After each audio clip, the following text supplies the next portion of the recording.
Raja Pedang Jilid 5, Episode 4, karya Asmaraman S. Ho Ping Ho. Seperti kakek besar tadi, kakek ini pun terluka hebat, buktinya tidak dapat menggerakkan kedua kakinya pula, malah kakek ini hanya merebahkan diri saja di atas dasar jurang yang penuh rumput hijau.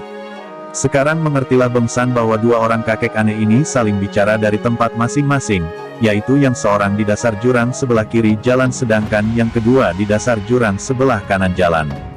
Benar-benar aneh bukan main, bagaimana dari tempat sejauh ini bisa saling bercakap-cakap dengan seorang di seberang sana. Apalagi kalau mengingat akan pengalamannya tadi ketika dilempar dari jurang sebelah dan diterima di jurang ini, dia bergidik. Celaka, pikirnya, iblis-iblis ini kiranya tidak kalah aneh dan hebatnya daripada Hek Hua Kuibo. Ketika kakek itu menggerakkan tangan kanannya yang menyangga tubuh Beng San, anak ini terguling ke atas rumput. Beng San mulai memperhatikan kakek ini. Kakek yang amat tua, sedikitnya 60 tahun usianya, tubuhnya kurus seperti cecak kering, kedua kakinya tak dapat bergerak, malah tangan kirinya buntung. Si tangan buntung ini segera berbisik, bocah sial. Bagaimana keadaan si tinggi besar itu? Diam-diam Beng San merasa mendongkol juga. Betapapun lihainya dua orang aneh ini, dia merasa sudah dipermainkan seperti sebuah bola, dilempar ke sana kemari, maka jawabnya merengut. Tak lebih buruk daripada engkau. Duduk bersimpuh tak dapat berdiri. Tiba-tiba si tinggi kurus yang tangan kirinya bunting ini tertawa meledak dengan suaranya yang parau dan keras sampai terngiang dalam telinga Beng San. Ha, debok nam. Kiranya pukulanku tadi membuat kau tak berdaya di dalam jurang situ. Hahaha. Dari seberang sana terdengar jawaban, tak usah banyak cerewet kalau anak itu sudah mengobrol yang bukan-bukan. Kalau kau memang masih punya ilmu kepandaian datanglah ke sini, aku tidak takut. Mendengar ini, si tinggi kurus yang bernama Poati itu terdiam. Tiba-tiba matanya bersinar-sinar aneh ketika dia memandang Beng San.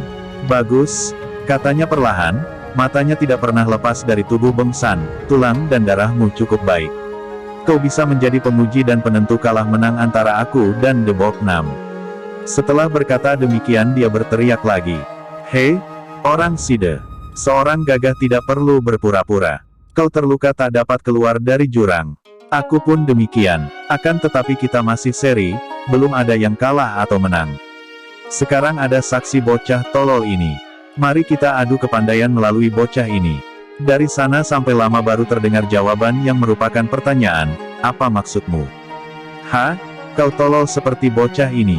Aku akan ajarkan dia beberapa jurus Kong Ji Qiang. Kemudian dia datang padamu, menyerangmu dengan jurus itu, hendak kulihat apakah kau mampu memecahkannya.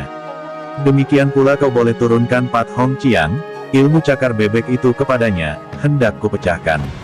Siapa tidak mampu memecahkan sejurus serangan, dia boleh mengaku kalah disaksikan setan-setan jurang. Bagaimana? Terdengar sorak gembira dari sebelah sana. Bagus, memang betul, burung yang mau mati suaranya paling indah.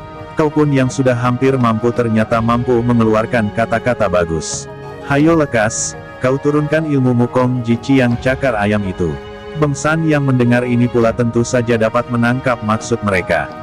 Sebetulnya di dalam hati, dia merasa girang juga karena hendak diajari dua macam ilmu yang pasti hebat ini.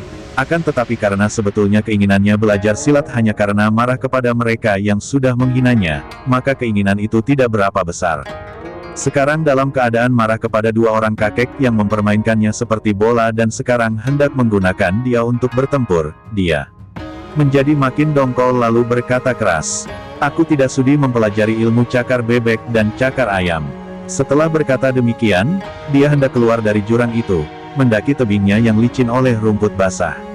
Akan tetapi baru setinggi semester lebih, dia merasa tubuhnya seperti ditarik orang dan tanpa dapat ditahan lagi terpelantinglah dia ke bawah.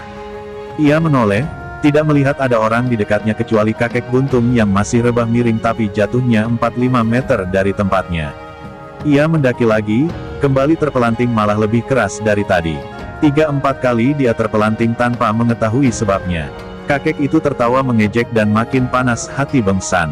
Sekarang dia mendaki lagi, akan tetapi mukanya menoleh memandang ke arah kakek itu.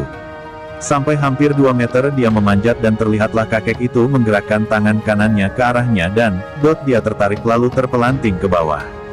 Bukan main marahnya, dihampirinya kakek itu dan dibentaknya. Kau orang tua menghina anak-anak, apa tidak malu? Punya kepandaian hanya untuk mengganggu anak-anak, apa ini bisa dibilang gagah? Tiba-tiba kakek itu mengulur tangannya dan tahu-tahu leher Beng San sudah dijepitnya. Anak bodoh, anak setan. Kalau kau tidak mau membantu kami mengadu, kau boleh tinggal di sini menemani aku mampus.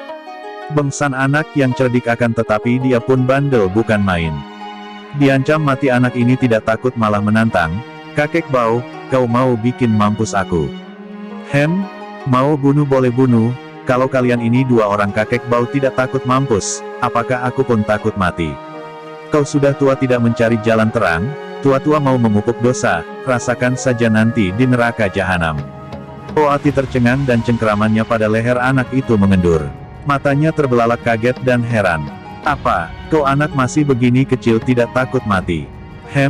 Agaknya lebih banyak kesengsaraan kau derita daripada kesenangan. Senang apa, hidup hanya menjadi permainan orang, malah sekarang menjadi korban kegilaan dua orang kakek yang sudah mau mati, jawab Beng San.